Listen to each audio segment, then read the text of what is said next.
Bali ito, meron tayong re-referin 12,000 AB. Ayan. Bali iniwan lang to, hindi sinabi ko anong gagawin. Bali open ko muna yung top cover nya para makita natin kung mayroong sira. Pagka wala, pwede natin testingin. Open ko lang.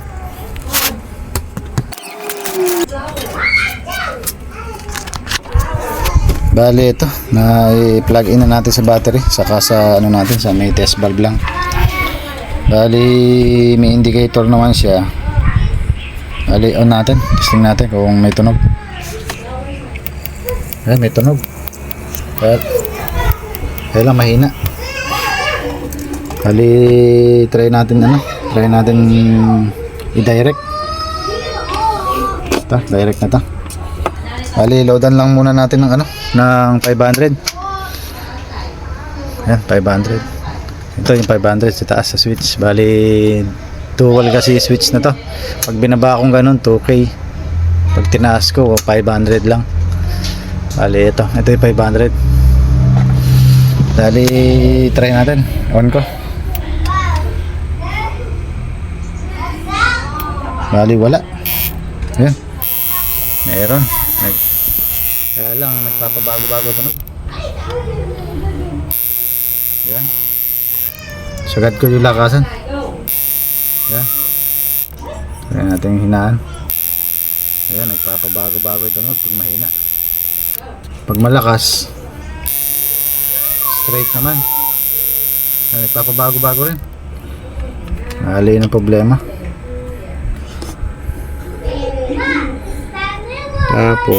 Tapos nawala yung blower nya. Nawala ng blower, ayan. Wala na siyang blower. Batanggalin muna natin yung blower, baka masira. Malaman kung nag-stack up yung blower. Bali sa inverter, umaandar naman siya. Kaya lang nagpapabago-bago tunog. Ayan na. Iba-iba. Bali kalasin ko muna. Check muna ako ng parts na mahina. Bakit ganun siya kahina? Bali kalasin ko lang.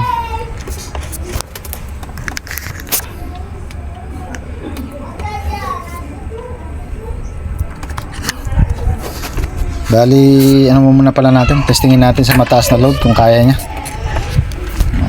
Kalimutan ko. Bali lagyan lang muna natin siya ng 1K. Yan, 1K. Testing natin. On ko na.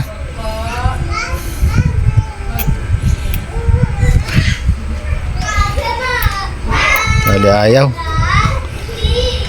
niya. Tik tik tik tik. Ganun lahat tunog.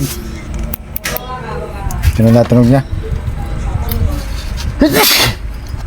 Bali kalasin ko na talaga. Kalasin ko lang.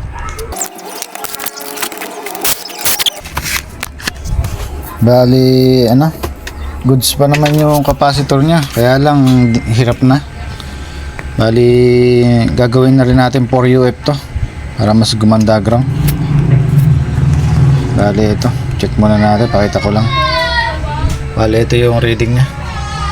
Ito yung saktong 3 pa naman, 3 naman talaga ito nakakabit. Bali sa pag check natin okay naman, nagpapabago-bago lang tunog. Bali isasabay na lang natin yung paglalakas ng inverter.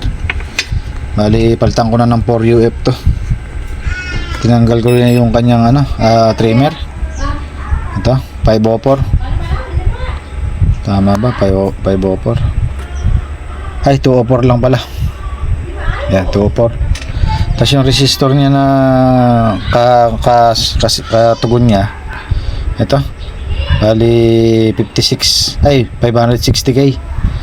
Bali gagawin lang natin tong 430k. Yan. Bali muna subukan natin para lumakas. Palitan natin yung lakasan. Ito yung nagpapabago-bago ng tunog. Okay na. Bali sabay lang natin to yung capacitor. Gawin ko lang.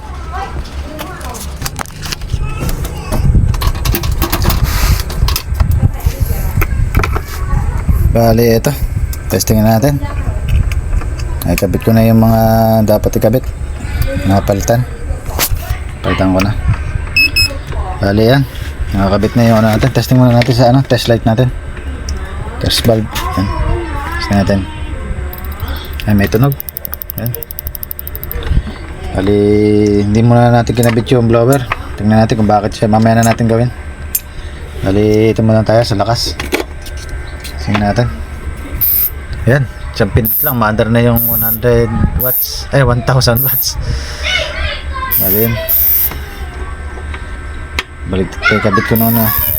Yan. May pinakalo. Bali, nabaligtad yung lagay natin ng lakasan. Yung low, pahay. Yan. Pag ganun yung pahay natin. Bali, babaligtarin na lang natin mamaya yan. Yan. Try natin yung 2000 watts. Kaya.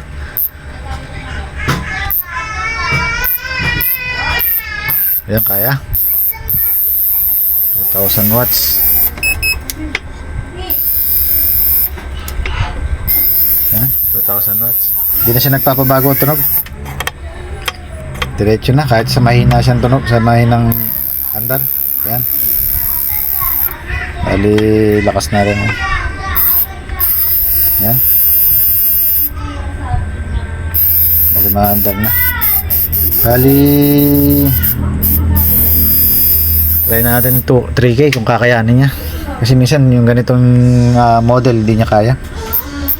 Kaya natin hinaan.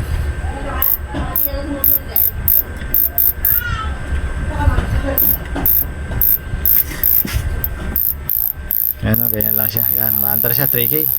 Pipilitin. Pinipilit lang. Ayaw. Bali, hanggang 2K lang yung kaya niya. Pero mas maganda na yun, 2K. Kasi kanina, 1K lang, ayaw mandar. Dahil dun sa kanyang capacitor, 3 UF.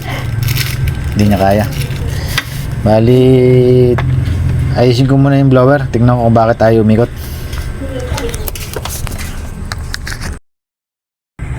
Bali, ito. Hindi na natin na-repair yung kanyang blower. Bali, pinalitan lang natin na iba. Bali, ito. Testing natin. Sa test valve muna tayo. Bali, ito. On ko na. Hindi pa pala nakalagay. Halo ko na. Yan. On natin. Yan. Ikot na. Bali, try na natin sa direct. Ito. Yan, ako direct na. Bali, on ko na. Yan. Andar na. Okay na yung blower. Bali, ito na yung kinakain niya sa ano ngayon. Sa meter natin. Tanggalin ko lang yung blower. Bali, ito. On ko na. Yan. Bali, umapatak ng 40 ampere. 530 watts. 1K lang yan. Try natin 2K. On ko na. Yan. Kaya. Sabi ganun pa rin kinakain niya. Bali sa problema niya okay na. Lumakas na. Wala na ipabago-bago.